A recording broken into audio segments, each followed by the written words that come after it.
তোমার বেডরুমে আর কে আসবে আমি ছাড়া? কখন এসছো? এই তো। কিন্তু এই অসময়ে তুমি ঘুমাচ্ছ কেন? এখন তো বাজে 8:30। আর বলো না, এত ড্রাউজি লাগছিল, কফি খেয়ে একটু কাপটা নামিয়ে দেখি ঘুম চলে এসছে।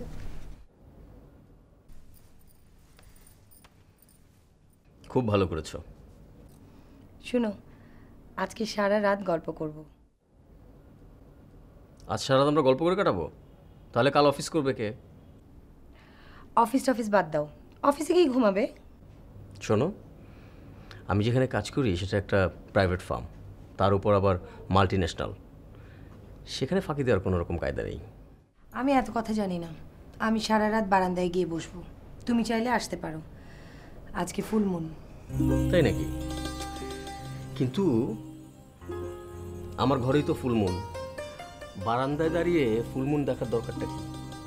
যাও, লাগবে না, আমি একা একাই বসবো। মানে কি, তুমি কি রাগ করলে নাকি?